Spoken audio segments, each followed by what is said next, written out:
I was holding a tester of hand cream up to the light at the Holt Renfrew Ogilvy on St. Catherine when I saw my husband 40 feet away, his hand resting flat against the small of a woman's back like it had lived there for years. She was older. Not a little older. A lot. Silver hair set in the kind of careful waves you pay a stylist $200 to maintain, a camel coat that probably cost more than my month's rent on the studio. He leaned down to say something near her ear, and his face did a thing I hadn't seen it do in a long time. Soft. Open. He looked the way he'd looked the morning he proposed to me on the Toronto Islands ferry, wind ruining both our hair. "Would you like to try it on your wrist?" the sales associate asked me. I set the bottle down without answering and walked straight across the floor through that fog of perfume, my legs moving like they belonged to somebody else. He saw me when I was about 10 feet away. Everything in his face stopped at once, like a video buffering. The woman noticed his expression change and turned, her brow folding into a polite, confused little line. I smiled. I have never in my life smiled so brightly. "Well, look at you," I said. "You didn't tell me you had such elegant friends. She must be, what, old enough to be your mother? Closer to your grandmother, maybe. How nice that you two have so much in common." His shopping bag, that stiff little Holtz bag with the rope handles, slipped out of his fingers and hit the marble with a soft slap. The woman's face, which had been so composed, came apart at the seams in slow motion, like a tissue someone had crumpled and tried to smooth flat again. I held my smile in place, turned on my heel, and left without looking back at either of them. The air conditioning raised goosebumps along my arms. My palms were soaked. My name is Renee. I'm 30. I've been married 3 years and together 9. Since a first-year design crit at OCAD, where he told me my color palette was brave, and I told him he didn't know what brave meant. He worked in capital markets on Bay Street, a director at a firm called Meridian. I ran a small branding and print studio out of a converted unit in the East End. 2 employees and a kettle and more late nights than I'd ever admit to my mother. We saw each other's parents once a month. We ordered the same paid Thai every Friday. I thought that was what a marriage was, a set of habits worn smooth. Right up until about 3 months before that afternoon, when he started flying to Montreal. All was the same reason, a Series B raise for a biotech called Ashbridge Biosciences. The management was difficult, he said. They needed a lot of hand-holding. New dress shirts began showing up in his carry-on, brands I'd never bought him. He changed his phone passcode and started bringing it into the bathroom when he showered. I told myself I wasn't the kind of woman who went through her husband's things, and then the Wednesday before, while I was emptying his bag from another Montreal trip, a receipt slid out of the side pocket. Eaton Center, women's wear, $6,800. I photographed it, put it back exactly where it had been, and said nothing. At dinner the night before, he'd wiped his mouth and told me he had to go back. Ashbridge again. The lead investor's getting cold feet. I need to be in the room. I'd ladled him more soup. How long this time? 3 days, maybe 4, he said, and kept his eyes on his bowl. That afternoon, a client canceled a meeting last minute. I was supposed to drive back to the studio. Instead, on an impulse I still can't fully explain, I drove to Pearson and bought the next seat to Montreal on my own card. A flight so close to boarding, I had to jog the terminal. The whole hour and 20 in the air I built and demolished 1,000 scenarios. He's not like that, I kept telling myself. I landed, took a cab into the city, looked up where a man like my husband would shop, and wandered the luxury floor with no plan at all until I caught the cologne, the one I'd given him last Christmas, and turned. And there he was. I sat on a bench on St. Catherine for half an hour afterward. My phone rang twice. Both times it was him. I didn't pick up. The third call was Maya from the studio asking about a client who wanted to push the launch date. Listening to her ordinary, exasperated voice while my whole life came down around my ears felt obscene, like laughing at a funeral. I booked the last flight back to Toronto and watched the lights of the city tilt away under the wing. It was almost midnight when I wheeled my bag into our apartment. The lamp was on. He was on the couch with an ashtray in front of him. He'd quit 4 years ago, and 4 crushed butts in it. "You went to Montreal," he said. "Not a question." "Client wanted a site walk," I said, and set my bag by the wall. We looked at each other across the length of that condo we'd been so proud to buy, and for one stupid second I waited for him to cross the room and take my face in his hands and tell me it was all a misunderstanding, that she was a client's mother, a great aunt, anyone. He stubbed out the cigarette and stood up. "It isn't what you think." "And what do I think?" "That's Vivian Ashworth. She's the chair of Ashbridge.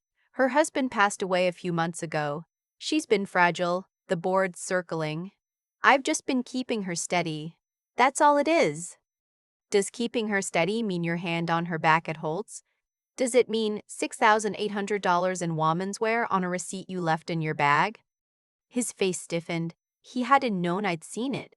"That was a corporate expense. PR." I actually laughed. "We've known each other 9 years. You think I'm that easy to lie to?" He opened his mouth and nothing came out. I walked past him into the bedroom and started packing: laptop, the binder with my live projects, clothes thrown in fistfuls. He leaned in the doorframe and watched me until he finally asked where I was going. I told him I'd been renting a little place near the studio to use as a showroom. "Guess it has a new purpose now," I said, and zipped the bag. At the door, he caught my wrist. I told him to let go, and he did. As I waited for the elevator, he said, behind me, "This Ashbridge deal makes me partner. If it closes, everything changes for us." I turned and looked at the man I'd loved for 9 years, the slight downward set of his eyes that always made him look sincere even when he wasn't. "So you'd trade us for partner," I said. "It's not a trade. I just need time to handle it. Once it's done, I'm finished with her, I swear." I waited until the elevator dinged. "You make me sick," I said, and stepped in and watched him shrink and warp in the brass doors until he was gone. In the parkade, I sat with my forehead on the wheel. My phone buzzed, an Interaki transfer notification from our joint account to my personal one. $150,000. The memo line: "I'm sorry." He knew my pride. He knew I'd never touch it, and he'd sent it anyway, just so he could tell himself he'd tried. 9 years, 3 of them married, and he put a price tag on it, and the price was $150,000. I didn't send it back. I didn't reply. I started the car. The showroom was 400 square feet with a futon and a folding table and the smell of someone else's old cooking baked into the walls. I made instant coffee and answered 13 emails like nothing had happened, because a client launch doesn't pause for your marriage to die. At 2 in the morning, I lay down on the futon and stared at the ceiling and saw, on a loop, his hand on her back, his guilty eyes, the wedding ring I'd already left on the dresser at home. My phone lit up. An unknown number. Ms. Lapointe. "This is Vivian Ashworth. I think we ought to talk." I muted my phone, rolled toward the wall, and lay there until the sky went from black to the bruised navy that passes for dawn in November. Her text sat in my phone like a splinter for 3 days. I didn't answer it and I didn't delete it. Every morning I glanced at it, then brushed my teeth and went to the studio, and life looked almost normal if you didn't notice the pale, untanned band on my ring finger. On the 4th morning, a Thursday, I was redlining a packaging proof with Maya when the front buzzer went, and a woman I'd never seen was sitting on our little reception couch holding a paper coffee cup like she was at a state dinner. Navy suit. Hair scraped into a bun. She looked mid-50s, all sharp angles. "Miss Lapointe, I'm Ms. Reyes. I assist Ms. Ashworth." She held out a card I didn't take. Behind the glass, both my employees had suddenly become very interested in a box of sample stock. "My office," I said. It was 120 square feet, crowded with paper swatches and a half-dead pothos. She declined the chair. Ms. Ashworth wishes me to convey that her relationship with your husband is strictly professional, she began, in a voice with all the warmth of a parking meter. The financing has required frequent contact. It may have caused a misunderstanding. I took a cigarette out of my desk drawer. I'd quit 2 years ago and picked it back up that week, and lit it, looking at her through the smoke. Does professional contact involve a hand on her waist at a department store? Ms. Ashworth recently lost her husband. She's been emotionally vulnerable. Your husband is the deal lead. Showing concern for a client is part of his role. Ashbridge must have generous benefits, I said, tapping Ash. Is escorting widows through Holt Renfrew a billable hour now or workplace injury? A crack finally showed in her flat face. She drew a thick envelope from her bag and set it on my desk. Ms. Ashworth wishes to express her sympathy for your distress. I looked at the envelope and laughed out loud. 150,000 from him, an envelope from her. My marriage has tiered pricing. I crushed the cigarette in a clay dish a client's kid had made me. Take it back. Tell Ms. Ashworth I don't sell my husband. If she wants him, she can negotiate with him directly. Ms. Reyes retrieved the envelope and gave me a long, evaluating look. Ms. Ashworth also notes that, should you sign a non-disclosure agreement regarding your marriage and what you witnessed, she's prepared to refer 3 significant accounts to your studio. Get out!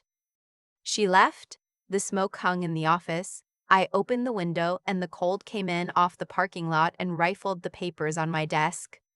That evening, I got the 5th client cancellation of the month. We've decided to go another direction, the woman said, apologetic and final. Just a style fit thing. It was the 3rd unexplained one that week. My studio had been open 4 years with a clean reputation. A sudden run of cancellations doesn't just happen. I called a printer I'd worked with since the beginning, an old guy named Vince, and after some small talk, I asked if he'd heard anything floating around about me. He went quiet a second too long. Renee, did you tick somebody off? Word is your recent jobs have all had problems. Missed deadlines, blown budgets. It's detailed, the kind of detailed that sounds true.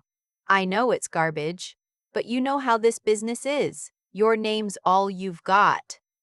I sat in my dark little showroom afterward and looked across the street, where a family was gathered around a kitchen table under a warm yellow light, the most ordinary scene in the world, and it made my eyes sting. My phone rang. Him. I let it ring out. Then he called again and I answered. We need to talk, he said. He sounded wrecked. About what? About you sending your girlfriend's assistant to bribe me, or about you torching my reputation in the industry. A pause. Torching your Renee, what are you talking about? 5 clients in a week. Long-term accounts. My own voice shook. I'll give you your divorce, but you don't touch my work. That's the line. I didn't do that. God, do you really think I'd do that to your studio? Am I that much of a monster to you now? When your arm was around that woman in the mall, did you stop and ask yourself what you were? Silence, then the click of a lighter.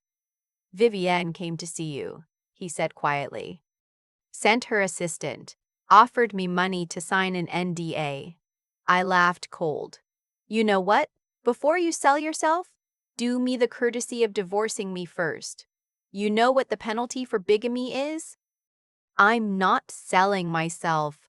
Almost a shout. Renee, it's complicated. I can't explain all of it right now, but can you trust me one time, just once?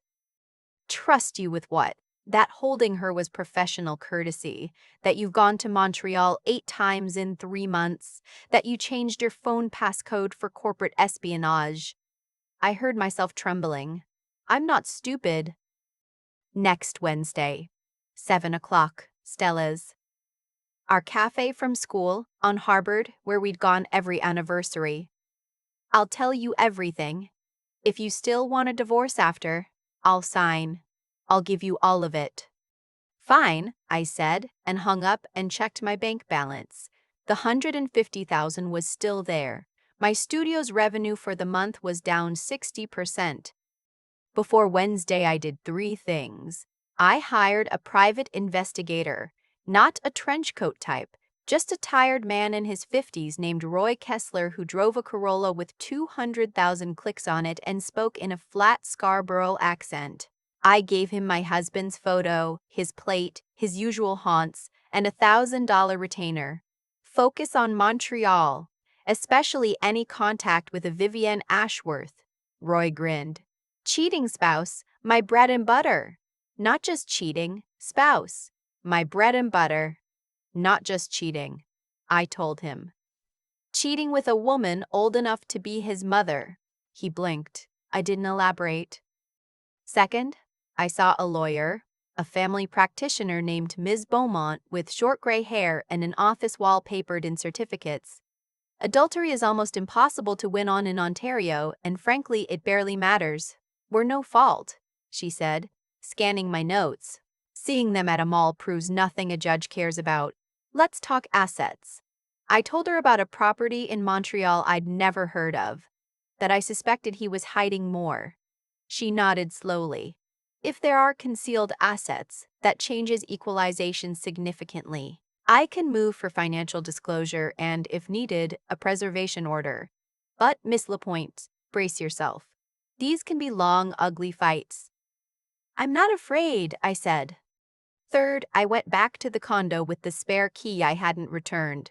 It was clean to the point of looking unlived in. The fridge held water and beer. The duvet had been changed to a set I didn't recognize. Our wedding photo was face up on the entry console, both of us grinning like idiots. I turned it face down and left without taking anything. Wednesday, I got to Stella's at 10 to 7 and took the corner table by the window. I ordered an Americano. As it came, it started to rain, fine threads of it catching gold under the streetlights. 7:10, no husband. I called, straight to voicemail. 7:30, 8 o'clock, and a text from an unknown number. Miss Lapointe. He's been unexpectedly detained and can't make it tonight. V. I stared at it a full minute, then called his office line. Nothing. Then his cell again, voicemail. When I paid, the server said quietly, a gentleman phoned around 7:20, said if a Miss Lapointe was waiting to tell her not to. So he'd known at 7:20 and hadn't called me himself. He'd had Vivienne do it or she'd done it for him. Outside, the rain had thinned. My phone buzzed. Roy? Preliminary. Your husband's got a condo in Altremont registered under a numbered company, but the hydro and the fob logs say he's the regular occupant. Also, 6 large wire transfers in the last 3 months to an offshore account, recipient masked. Files in your email. I stood under the awning with my umbrella forgotten in my bag, the rain sliding into my collar, and across the street a department store had a jewelry ad running on a screen the size of a barn door, a model beaming over a diamond, and I looked down at my own bare hand and the pale band where my ring had been, like a scar that wouldn't close. His file was on my laptop when I got home. The deed, bank screenshots, and several grainy photos, my husband and Vivienne going in and out of a hotel, always late, her arm threaded through his, her free hand smoothing his collar, his head bowed, his whole body relaxed in a way I knew.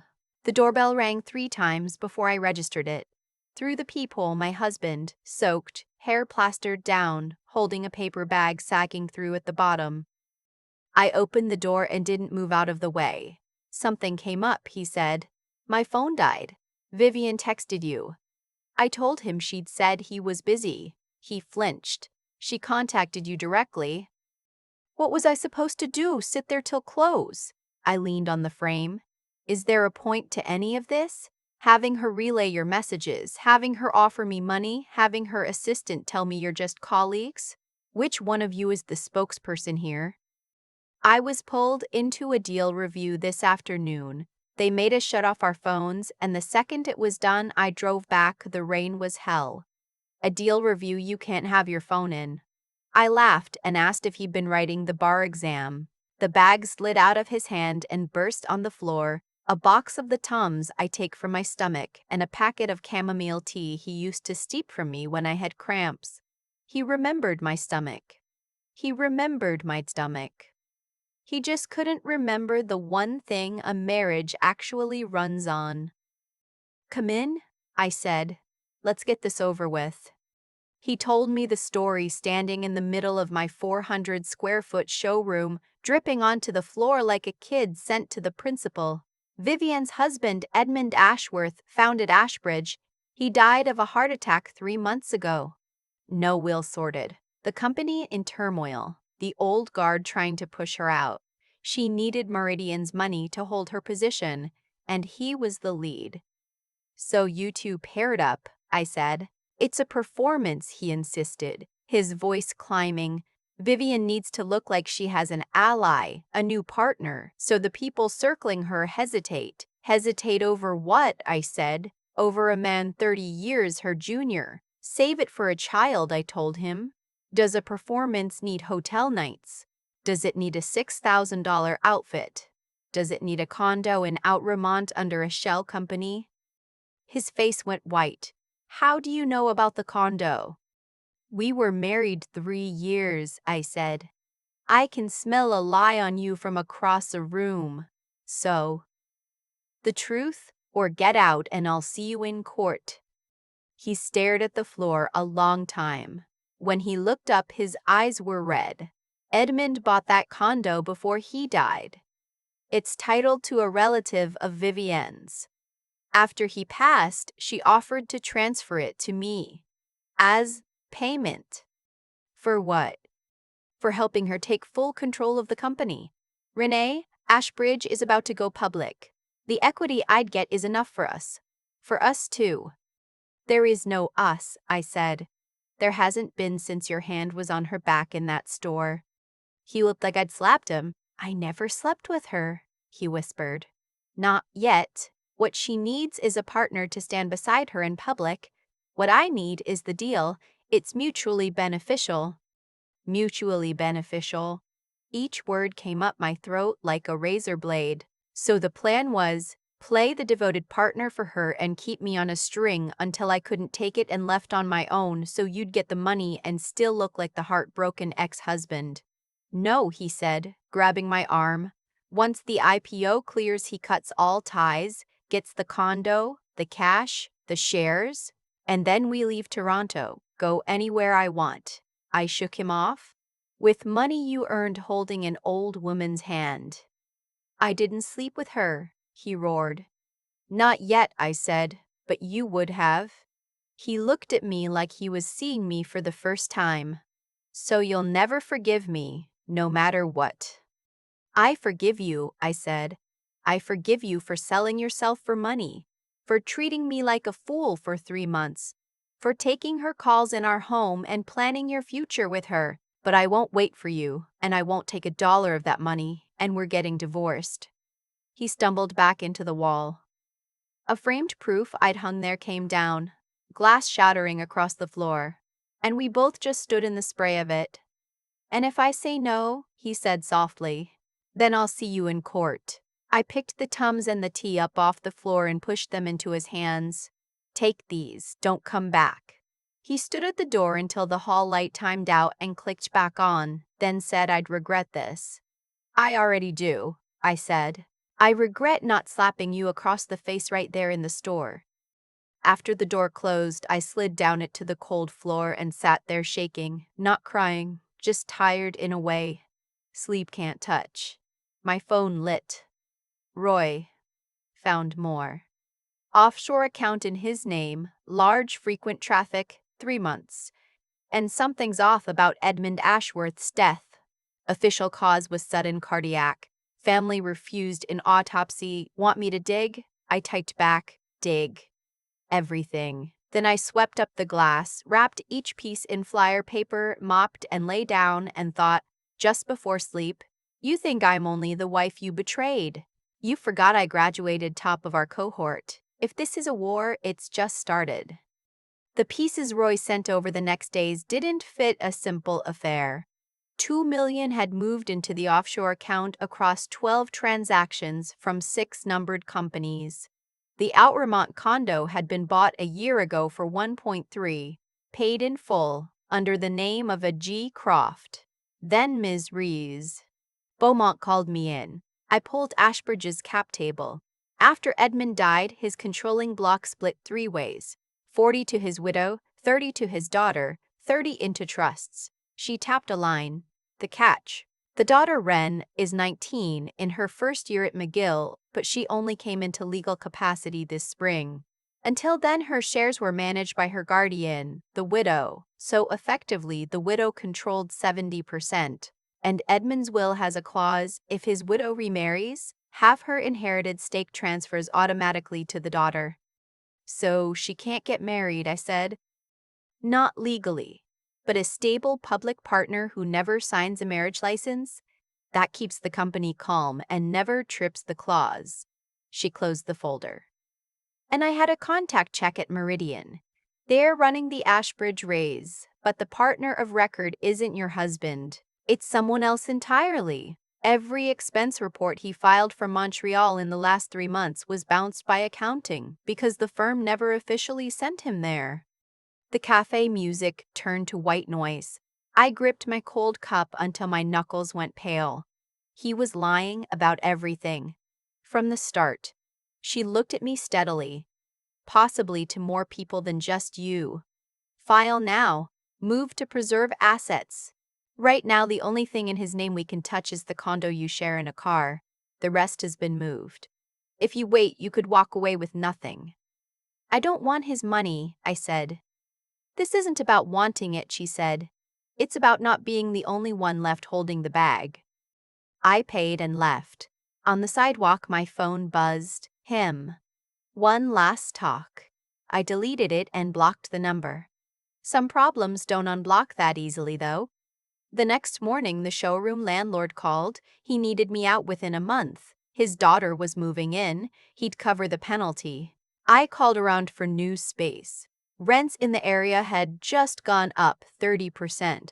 And the second I gave my studio's name, everywhere was suddenly full. Maya came to me, red-eyed. Her partner had been transferred to Calgary and she had to go. I patted her shoulder and told her it was fine. Vivienne Ashworth was showing me, in her own quiet way, that I couldn't win. That night I met Roy at the same cafe. He was 10 minutes late and scanned the room like a spy before sitting. "This is getting weird," he said, and slid a manila envelope across. Inside were medical records and a death certificate. Sudden cardiac death. Time of death, 3:14 a.m. Found by the housekeeper. 911 call logged at 7 a.m. 4-hour gap, Roy said, leaning in. And the housekeeper's story doesn't hold. She says she went to wake him at 6:30 and found him. But the gatehouse footage from the building shows her leaving in a hurry at 4 and not coming back till 8. He flipped to a still. A figure with a black duffel slipping out a service door. Timestamp 4:21. She later said she misremembered the time. Police didn't push. Edmund had a cardiac history after all. Where was the widow? Charity gala in Quebec City. Solid alibi. But here's the thing.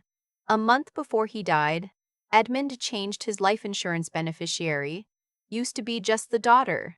He split it 50-50 between his widow and the daughter, and one more sheet. A physical from 3 months before. Cardiac function normal, blood pressure controlled. The only note to get more sleep. A healthy heart, suddenly stopped. The recipient bank for one suspicious wire matched the routing on my husband's offshore account. I got home with all of it under my arm. As I unlocked my door, I heard soft footsteps stop on my floor. I turned. Vivienne Ashworth stepped out of the stairwell into the dead light. No suit this time, a dark dress and a cashmere wrap. Perfectly composed. Ms. Lapointe. "May we talk?" "Nothing to talk about," I said, my keys biting into my palm. She came a step closer. "You've been investigating me." "A private investigating me." "A private investigator." Edmund's death. The cap table. She gave a small sigh, like an aunt with a foolish niece. "Knowing too much isn't good for you, dear. Edmund's death was not an accident. Your husband is in something far more dangerous than you understand. If you're smart, you take the money and go far away from all of it." Is that a threat? It's advice. You're young, you have a future. Why throw it away on a man who isn't worth it? I asked her how Edmund died. For half a second, her face faltered, then smoothed. A heart attack. At 3 in the morning, I said. The housekeeper leaves at 4. Nobody calls 911 till 7. What happened in those 3 hours? The hallway was so quiet I could hear my own breath. Something flickered behind her calm eyes. How much do you know? She asked, lower. Enough to know it wasn't an accident, I said. And enough to know my husband is with you for reasons more complicated than money. She studied me a long moment, then set a plain white card on the railing, just a phone number, no name. If you change your mind, 500,000. Sign and leave Toronto. Last chance. Her heels clicked away into the dark. I tore the card into pieces and dropped them down the stairwell. Inside, I deadbolted the door and spread everything across the floor. At 2 a.m., my phone rang, unknown. I answered, said nothing. Ragged breathing, then my husband, hushed and fast. Renee, whatever you found, stop. Delete it. Leave Toronto, tonight. I asked what was going on. There's no time. Vivienne is not who you think. Edmund's death, just know you're in real danger. On my laptop there's an encrypted file. The password is the day we met. There's something in there that can protect you. Get it and run. Stop digging. The line went dead and his phone went straight to voicemail when I called back. I logged into my cloud backup and went through Roy's photos again, frame by frame. And in the corner of one crime scene shot next to an evidence tag was the nightstand. A small pill bottle, label blurred. Edmund's imported sleeping pills. But beside it, scattered, were several white tablets that matched neither the color nor the shape. I zoomed until the image broke apart. The white tablets had tiny etched edges, the kind of security marking certain prescription drugs carry. I searched the shape, the etching. A potent sedative used for severe anxiety and mixed with certain medications capable of triggering fatal arrhythmia. Ethan had said the password was the day we met. I changed my clothes, grabbed my keys, and drove to the condo through empty 4 a.m. streets. His laptop was on the desk where it always was, the black one I'd given him. I typed in the date we met, 0915. Incorrect. My heart started to pound. I tried my birthday, our anniversary, all wrong and was about to give up when I remembered. Not the day we met, the day he first told me he loved me, standing in the snow outside the Christie subway station. 12:08, the screen unlocked. The encrypted file asked for a second password, and without thinking I typed Vivienne Ashworth's date of birth, which I'd seen in Roy's file. It opened to a single video named Backup. Security footage of a large, lavish bedroom, a man asleep with his back to the camera. I recognized the build, the pajama pattern. Edmund. Timestamp 2:46 a.m. The door opens and a woman in a robe comes in with a glass of water. Vivienne. She takes a small bottle from the nightstand, shakes a few pills into the glass, helps him sit up, holds it to his lips.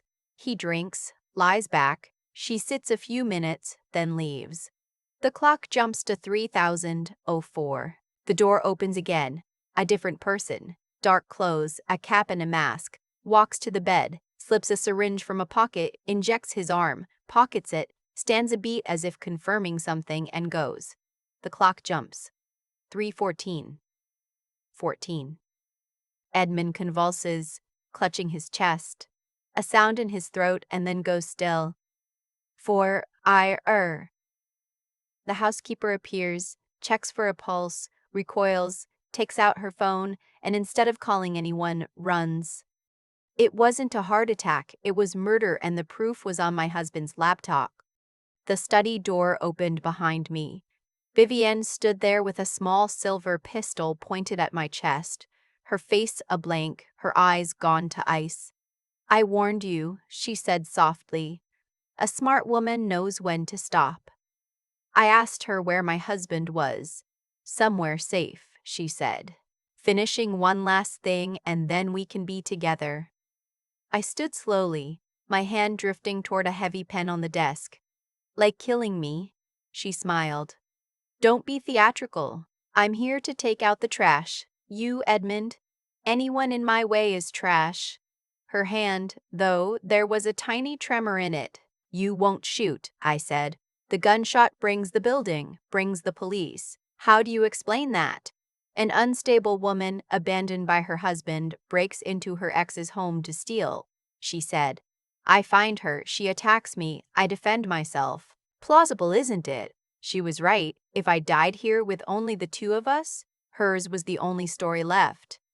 I uploaded it to the cloud, I bluffed. Kill me and it's at headquarters by morning. Her smile twitched. His laptop has a remote wipe. The moment I pressed this, she lifted a small remote. Everything goes. His files, your cloud, every backup you own. For a second I believed it. Then footsteps in the hall, soft and loud at once in that dead silence. Vivienne spun. The door opened. My husband stood there, ashen, unshaven, in clothes he'd clearly slept in, and he was holding a gun too. Pointed at her? 3 people, 2 guns, 1 small room. Put it down, Vivienne, he said, hoarse. She shifted her aim to cover us both. You betrayed me as well. I was never on your side, he said. Not since you told me to put something in my wife's pills. I flinched. 3 months ago, he said, eyes locked on her. You wanted me to lace Renee's sleep meds so she'd come apart slowly and have a fatal accident. So I'd inherit and funnel it to you for the last round of Ashbridge financing. I remembered that stretch. I'd been sleeping badly. He'd bought me melatonin and something stronger, and I never touched it because I hate taking pills. You swapped them for vitamins, Vivienne said flatly. I found out, so I changed the plan. Edmund died.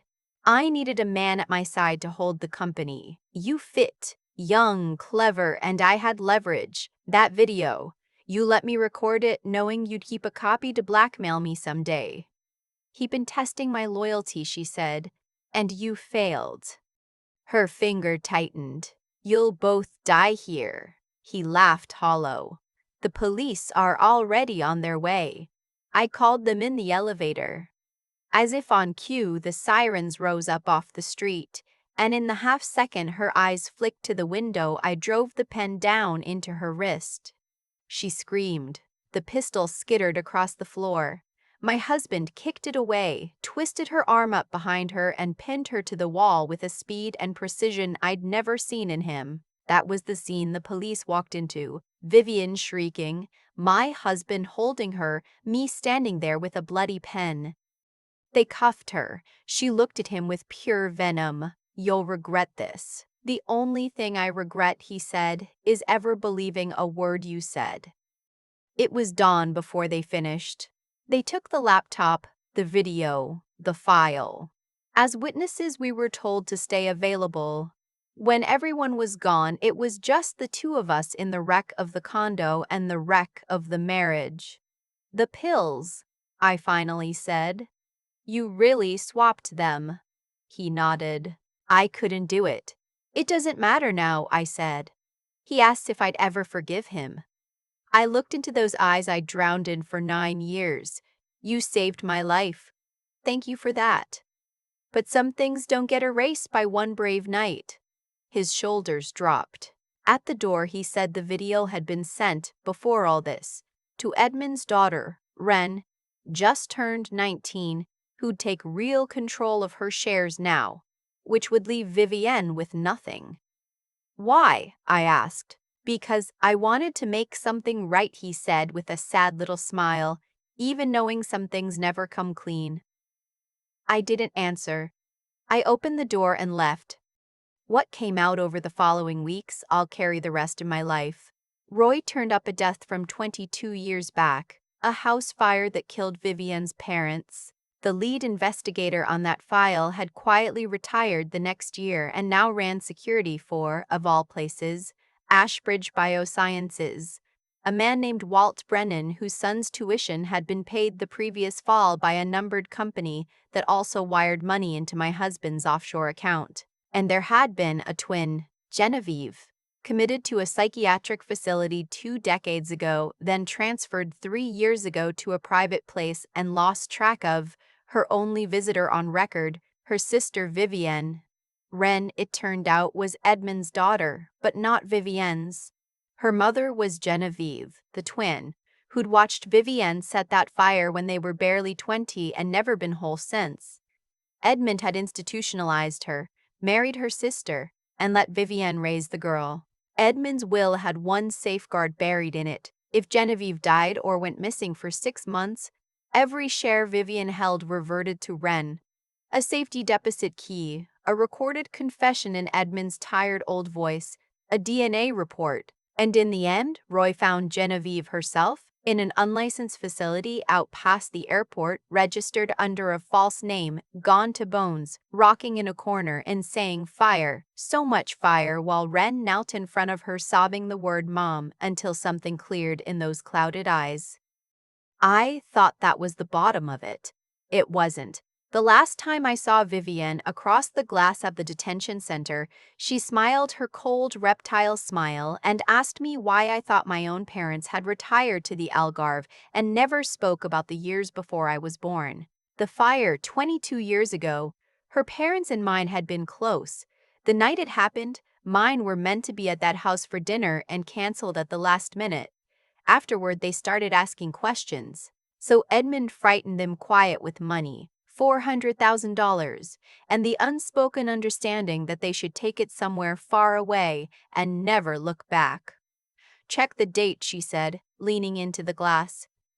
Ask yourself why they were so set against you marrying his protégé. I called my mother from the parkade with my hands shaking. She was cheerful, telling me they'd booked flights home for my birthday, that my father was dreaming about my tourtière. Mom, I said, the Croft fire, 22 years ago. Did you take money to stay quiet? A silence so total I could hear the ocean behind her. Then she began to cry, and through it she told me yes. Dad's business was 3 weeks from bankruptcy. Edmund promised no one would be hurt. They didn't know about Genevieve. They didn't know what they were burying. We're so sorry, sweetheart, she kept saying. And I hung up and put my forehead on the wheel and finally wept. Not from grief, not from rage, just from a bone-deep tiredness, because every last one of us, Vivienne, Edmund, my parents, my husband, me, had been moving pieces for our own sake, every one of us certain we were the one who'd been wronged. Vivienne got life.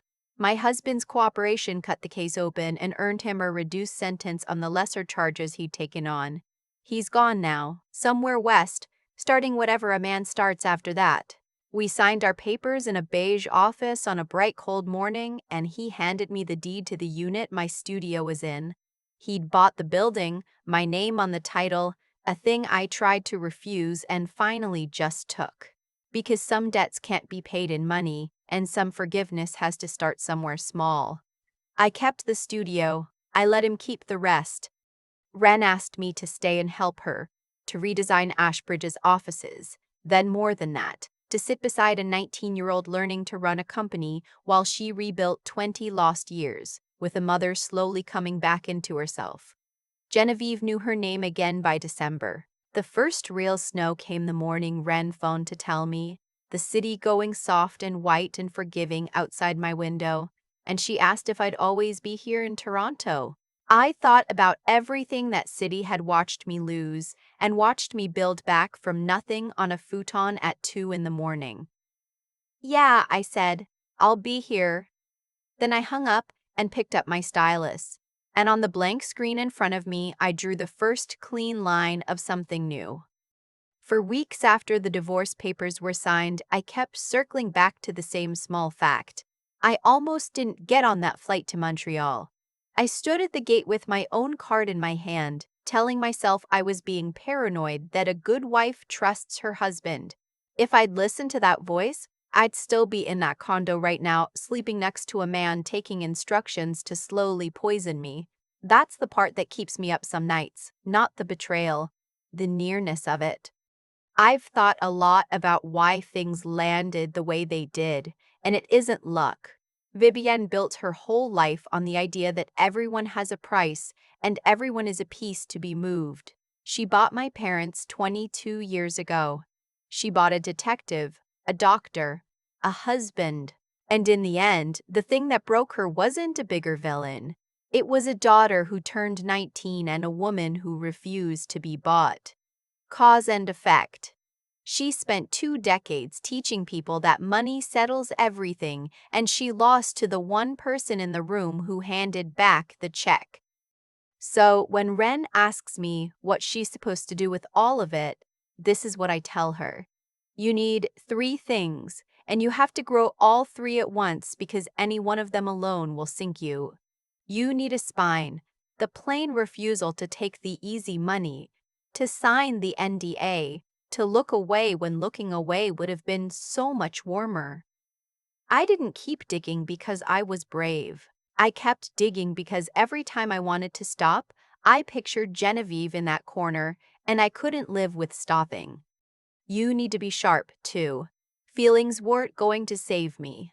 What saved me was photographing the receipt instead of confronting him, hiring Roy instead of screaming, calling Miss Beaumont instead of calling my mother. I read the cap table. I checked the timestamps. Heartbreak makes you want to be loud, and being quiet is what won. And you need to be able to take a hit and stay standing because the truth costs you something every single time. It cost me my marriage, then my clients, then the one belief I'd never questioned, that my parents were good people who'd simply gotten older. Some mornings, the only thing I did right was answer 13 emails on a futon and not lie down and quit. That counts. That's the whole thing some days. I don't hate my husband anymore, and I don't forgive him either. He's just a man I used to know who made a choice I'd never make. I look at Ren learning her father's company, at Genevieve remembering her own name in December, and I understand that none of us are owed a clean ending. We just get to decide, over and over, whether we'll be the kind of person who can be bought. I decided. That decision is the only inheritance I'm proud to keep.